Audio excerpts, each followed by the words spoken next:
자, 대림절 첫째 주입니다. 대림절은 예수 그리스도의 생애를 시간 안에 담아둔 교회력의 시작이 되는 절기입니다. 부활절이 예수님의 고난을 묵상하는 사순절부터 시작해서 성령 강림절로 마무리되는 것처럼 성탄절도 대림절부터 시작해서 1월 6일인 주현절에 마치게 됩니다. 이게 지금 무슨 말인가 하실 수도 있을 것 같은데요, 여기에는 교회력에 대한 이해가 조금 필요합니다. 우리가 일상적으로 보는 달력이 있습니다.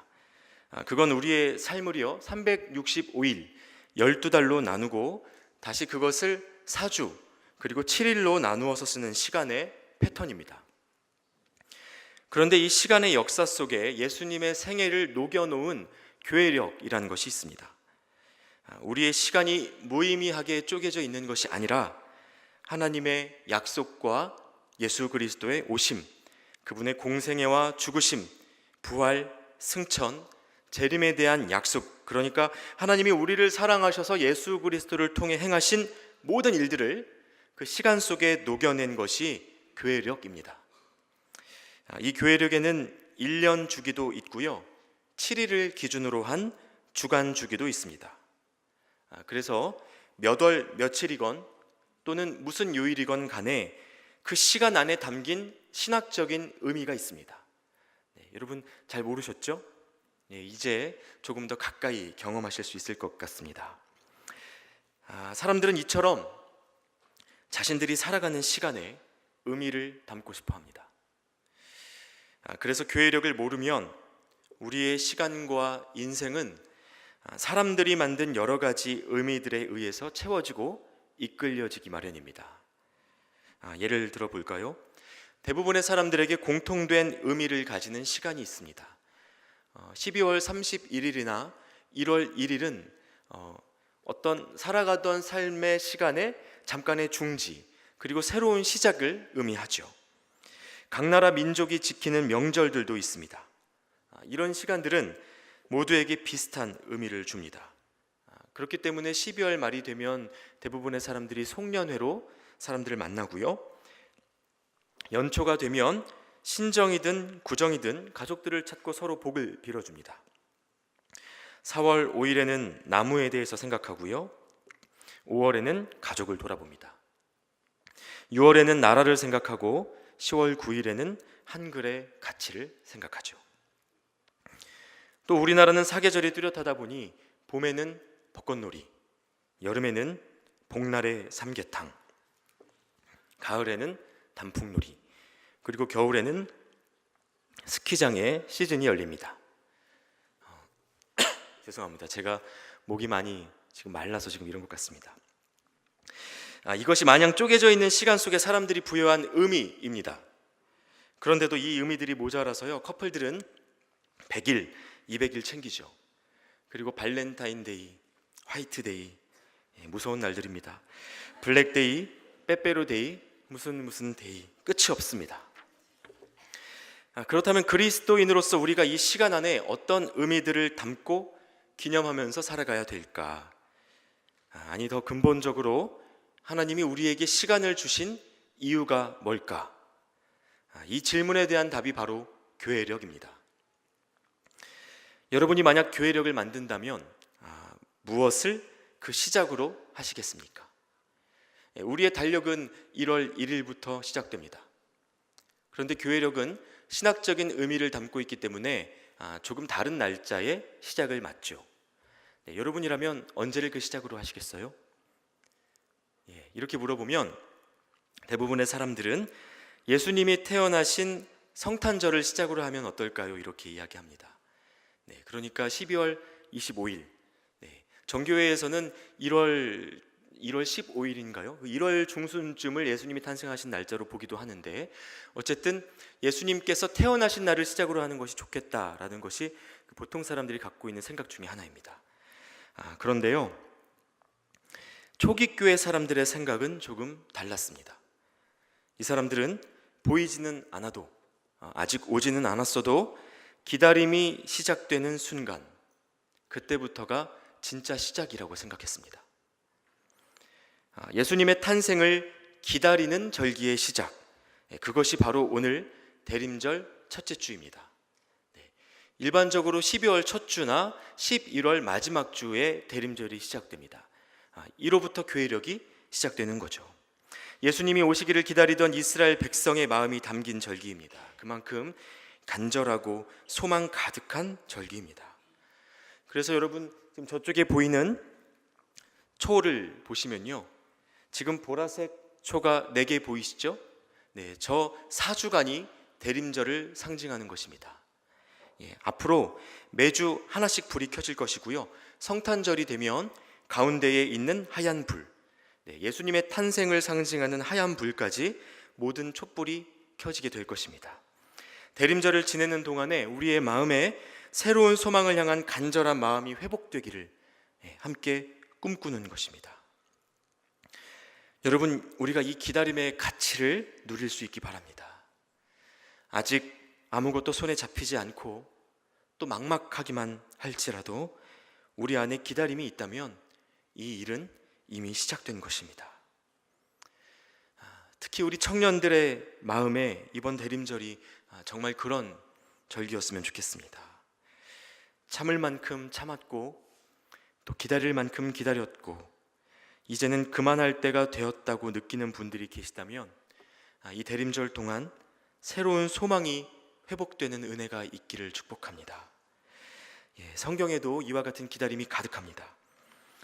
기독교 신앙이 전하는 메시지의 핵심이 기다림이다라고 이야기해도 과언이 아닙니다. 구약은요, 예수 그리스도 즉 메시아를 보내주시겠다는 약속에 대한 기다림을 담고 있습니다. 신약은 이미 오셨던 예수께서 마지막 날에 다시 오실 것이라는 재림에 대한 기다림을 담고 있습니다. 이스라엘 백성들은 이 약속을 소망 삼아서 기다림 안에서 현실의 모든 아픔과 어려움을 이겨내며 살아갔습니다. 여러분, 우리 인생에서도요, 기다림을 상실하면 소망도 잃게 되고 신앙도 잃게 됩니다. 그래서 우리는 무언가를 기다리고 또 소망하며 살아가야 합니다. 그것이 우리 신앙생활의 핵심이라는 것이죠. 사실 이스라엘 백성의 현실이 어떠했는가, 오늘 우리가 읽은 구약의 말씀 안에 담겨져 있습니다. 이사야 64장 10절에서 11절까지의 말씀이 이렇습니다. 주의 거룩한 성읍들이 광야가 되었으며 시온이 광야가 되었으며 예루살렘이 황폐하였나이다. 우리 조상들이 주를 찬송하던 우리의 거룩하고 아름다운 성전이 불에 탔으며 우리가 즐거워하던 곳이 다 황폐하였나이다. 네, 지금 여러분 이 말씀을 보면 이스라엘의 현실이 어떠했습니까? 망한 겁니다. 한마디로 아무것도 소망할 것이 없고 아무것도 기다릴 것이 없는 채로 망해버린 것이 이스라엘의 현실이었습니다. 하나님을 찬송하던 마을도 황폐한 땅으로 바뀌고 성전도 불에 타버렸습니다. 자, 이런 현실 속에서 이사야 선지자가 하나님께 기도하고 있는 겁니다. 8절에서 9절까지의 말씀은 함께 읽어보겠습니다. 그러나 여호와여, 이제 주는 우리 아버지시니이다. 우리는 진흙이요 주는 토기장이시니 우리는 다 주의 손으로 지으신 것이니이다. 여호와여, 너무 분노하지 마시오며 죄악을 영원히 기억하지 마시옵소서. 구하오니 보시옵소서, 보시옵소서. 우리는 다 주의 백성이니이다. 우리가 겪는 이 고통이 혹 우리의 죄악 때문이라 할지라도 우리가 주께서 지으신 하나님의 백성이라는 사실을 기억해달라고 이사야 선지자가 하나님께 호소하고 있는 것입니다. 여러분, 여기에 이 대림절이 우리에게 주는 기다림의 첫 번째 의미가 있습니다. 하나님의 소망을 맞이하기 위해서 우리가 먼저 회개하고 우리의 삶을 점검해야 한다는 것입니다. 우리에게는 정말 하나님의 도우심이 필요합니다. 그러나 과연 우리가 하나님께 소망을 구할 만한 자격이 있는 사람들인가? 대림절은 우리에게 그것을 질문하고 있습니다. 일을 시작할 때에는 하나님의 은혜를 구하고 하나님의 도우심을 구하다가 그 일이 내 마음대로 흘러가지 구하지 못하다가 그 일이 내 마음대로 흘러가지 않을 때에야 하나님을 찾게 되는 것이 우리의 연약함이고 우리의 오랜 습관 아닙니까? 그것을 먼저 하나님 앞에서 인정해야 한다는 것입니다. 그리고 겸손하게 하나님의 도우심을 구하는 것입니다. 소망의 회복이라는 은혜는 우리가 자격이 있어서 구하는 것이 아니라는 것입니다. 그래서 예수님이 오시는 길을 준비하며 살았던 세례 요한이 선포했던 메시지의 핵심이 무엇인지 기억해야 합니다. 세례 요한은 예수님을 기다리며 이렇게 선포했습니다. 회개하라, 천국이 가까이 왔느니라. 요한은 메시아로 오신 예수님을 만나기 위해서 사람들이 해야 하는 준비가 회개라고 가르쳤던 것입니다. 여러분, 대림절을 바르게 살아가는 첫 번째 방법은 이렇게 자기를 점검하는 것입니다. 교회력에는 각각 이 상징하는 색깔들이 있습니다. 지금 이 설교 단상에 걸린 천의 색깔이 보이십니까? 이게 무슨 색이죠? 보라색입니다. 교회력에서는 이것을 자주색과 같은 색으로 봅니다. 보라색과 자주색은 우리의 죄와 또 예수님의 고난을 상징하는 색입니다. 그래서 원래는 부활절을 앞두고 40일인 사순절 기간에 이 색을 사용합니다. 그런데 성탄절을 앞둔 대림절도 이 보라색을 사용하고 있습니다. 왜냐하면 이 대림절 역시 회개의 절기이자 나를 돌아보는 절기이기 때문입니다. 그래서 대림절을 제2의 사순절이라고 부르기도 합니다. 그렇다면 우리의 회개에 대한 하나님의 응답이 무엇일까? 오늘 읽었던 서신서 고린도전서 1장 8절의 말씀입니다. 주께서 너희를 우리 주 예수 그리스도의 날에 책망할 것이 없는 자로 끝까지 견고하게 하시리라. 이렇게 말씀하고 계십니다. 또 로마서 9장 26절에서 바울은 이렇게 기록하고 있습니다. 너희는 내 백성이 아니라 한 그곳에서 그들이 살아계신 하나님의 아들이라 일컬음을 받으리라 함과 같으니라. 여러분, 우리가 하나님 앞에 엎드리면 하나님은 우리를 일으키십니다. 우리가 쓰러지면 쓰러진 그 자리에서 하나님은 우리를 다시 세우시는 분이십니다. 너희가 내 백성이 아니라 했던 그 자리에서 다시 너는 내 아들이라고, 너는 내 딸이라고 불리게 될 것이라고 약속해 주고 계신 겁니다. 이것이 대림절이 우리에게 가르쳐주는 기다림의 두 번째 의미입니다. 사실 이스라엘 백성의 역사가 담긴 구약 성경을 보면요, 그 자체로 암흑이었습니다. 하나님의 백성이라고 불리는 사람들이 역사 속에서 잘한 일이 별로 없습니다. 그래서 구약 성경을 보면 똑같은 주제가 반복되고 있는 것을 알 수 있는데요, 하나님의 사랑, 인간의 타락, 그리고 회복에 대한 소망과 기도. 회복해 주시고 나면 또다시 반복되는 인간의 타락, 회복에 대한 소망. 이러한 패턴이 반복되는 것을 구약 성경을 통해 볼 수 있습니다. 여러분, 이것이 꼭 우리 인생 같지 않습니까?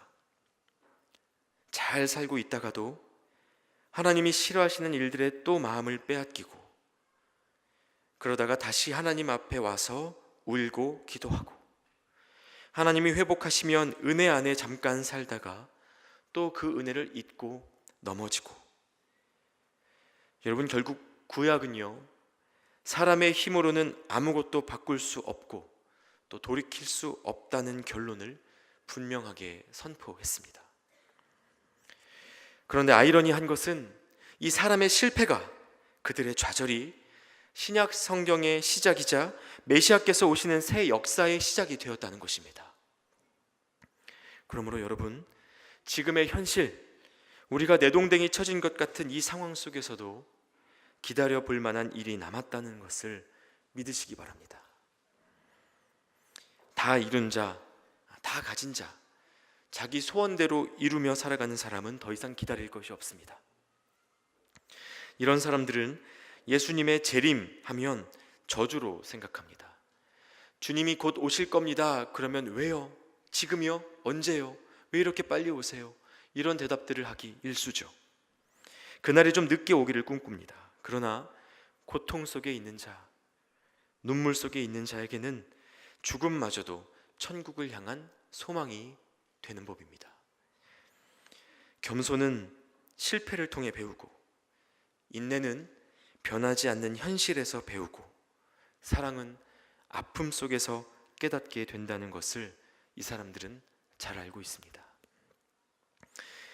나의 끝 예수의 시작이란 책을 쓴 카일 아이들먼 목사가 언젠가 페이스북에 이런 글을 올린 적이 있습니다.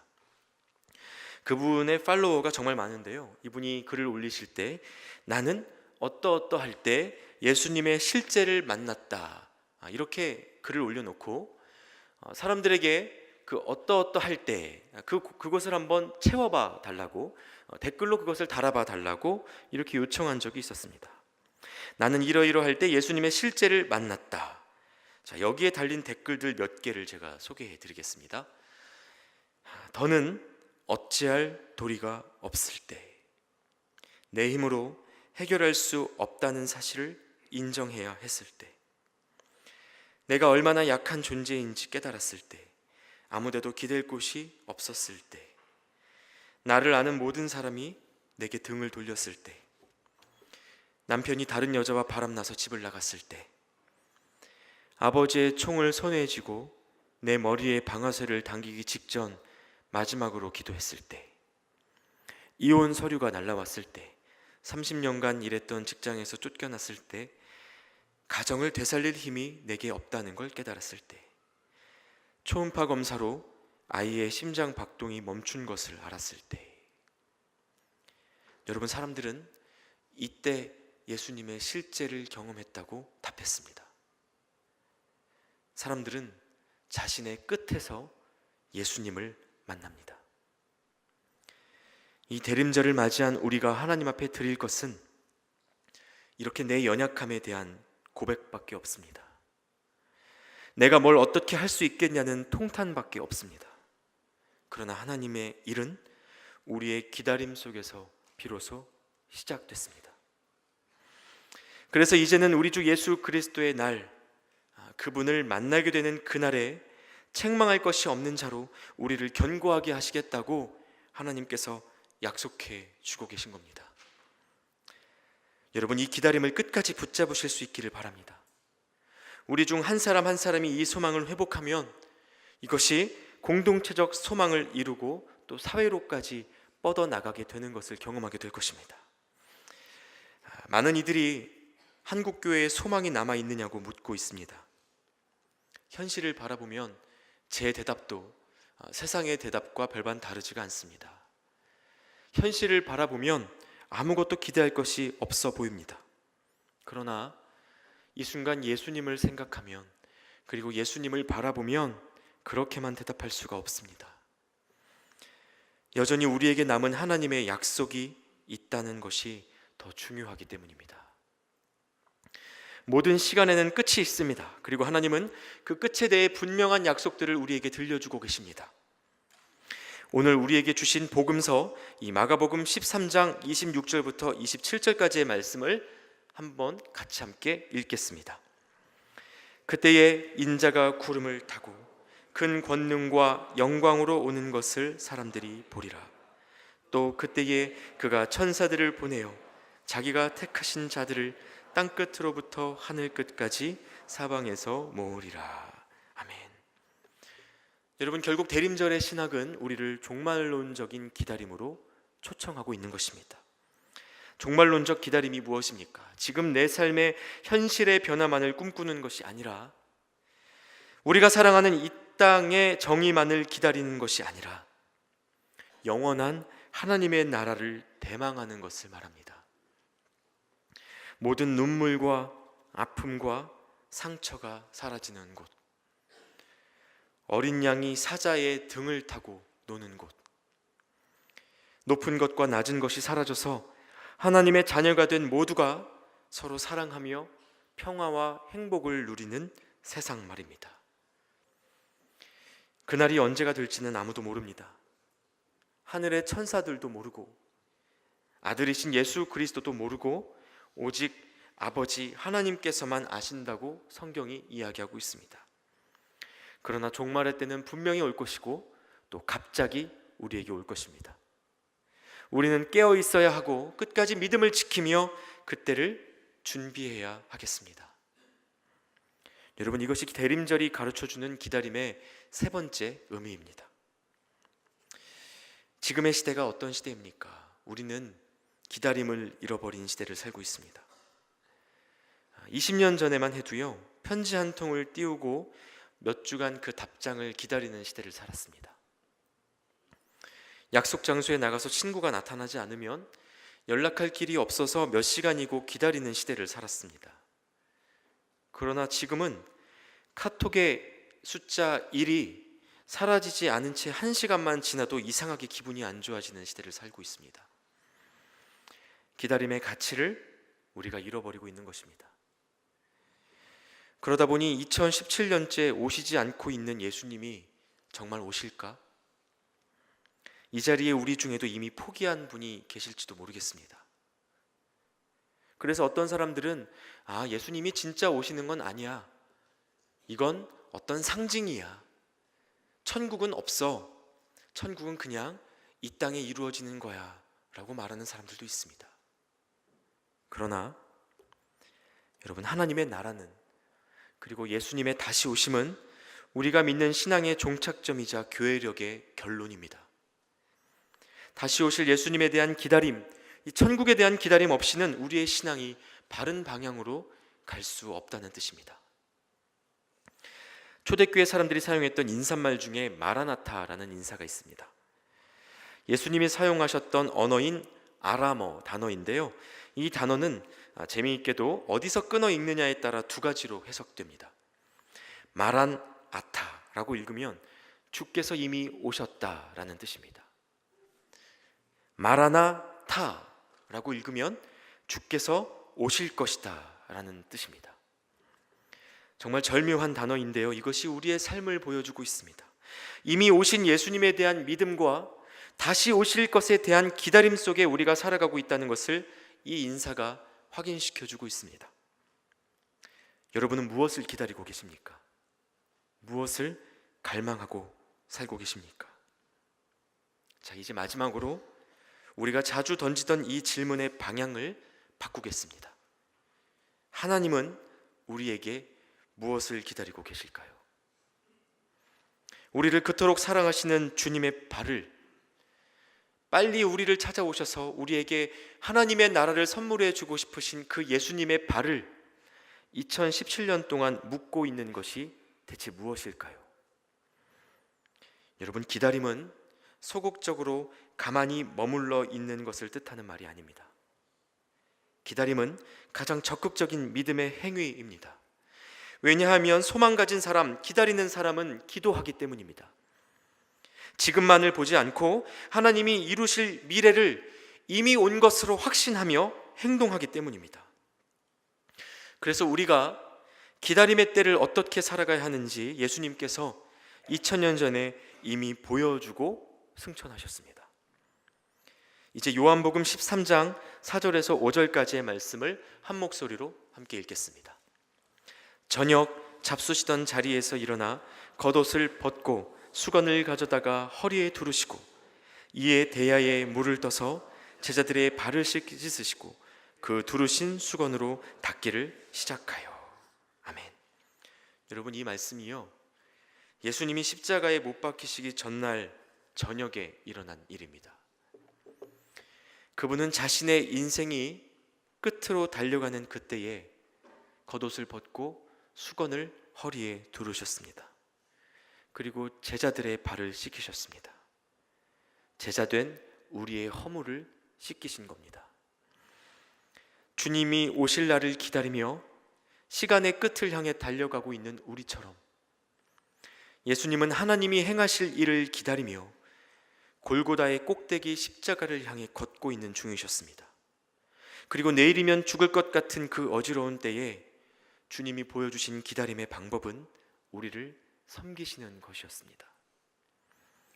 여러분, 이 대림절 기간 예수 그리스도를 주로 믿는 우리가 무엇을 기다리고 있는지, 어떤 소망을 안고 살아가고 있는지 섬김으로 세상에 드러내시기 바랍니다.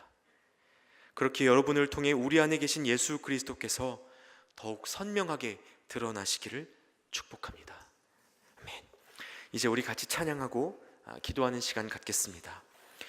우리의 기다림이 예수 그리스도의 다시 오심을 향해 있음을 기억하고 또 고백하면서 하나님의 나라가 우리 안에 어서 이루어지기를 소망하는 마음으로 마라나타라는 찬양을 함께 하나님 앞에 고백하겠습니다.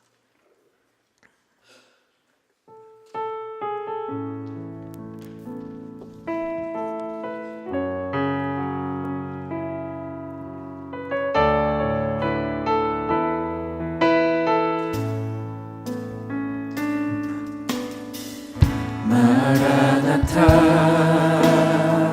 주 예수여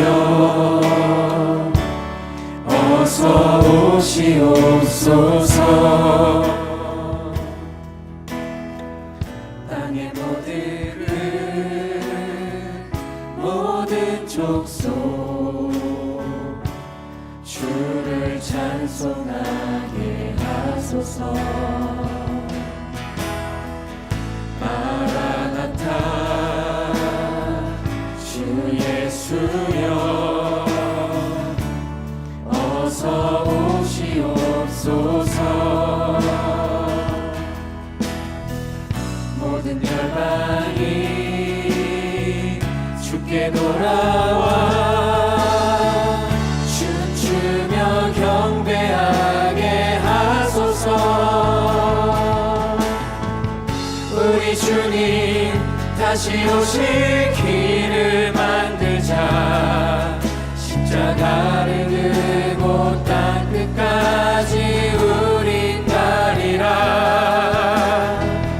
우리 주님 하늘 영광 온 땅 덮을 때 우린 땅 끝에서 주를 맞으리.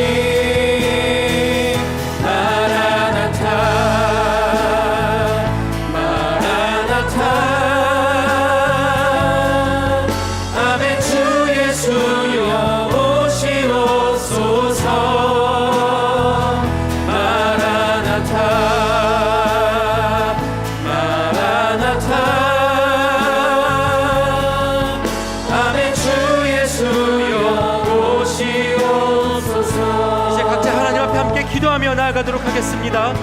여전히 깊은 기다림 속에 살아가고 있는 우리가 하나님의 도우심을 경험할 수 있게 해달라고, 끝이라고 생각했던 그 순간 새롭게 시작되는 하나님의 역사를 보게 해달라고, 그렇게 주께서 다시 오실 날 천국을 소망하며 살아가는 믿음을 더하여 달라고 함께 기도하도록 하겠습니다. 함께 기도하겠습니다.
하나님 감사합니다.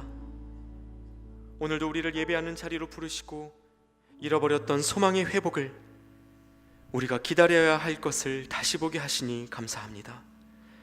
하나님, 우리는 너무도 목이 말라서 오랫동안 기다리고 간구했던 그것을 다시 바라볼 만한 힘이 없음을 고백합니다. 우리를 불쌍히 여기시고 찾아와 주셔서 하나님을 앙망하는 자마다 새 힘을 얻게 되리라 말씀하신 그 은혜의 역사를 이루어 주시옵소서. 사랑하는 청년들, 그들 마음 안에 희미해지는 소망을 다시 불 붙이시고 다시 오실 주님을 바라며 참된 섬김의 삶을 살아갈 수 있도록 축복하여 주시옵소서. 우리를 끝날까지 견고한 믿음으로 세워가실 예수님의 이름으로 기도하옵나이다.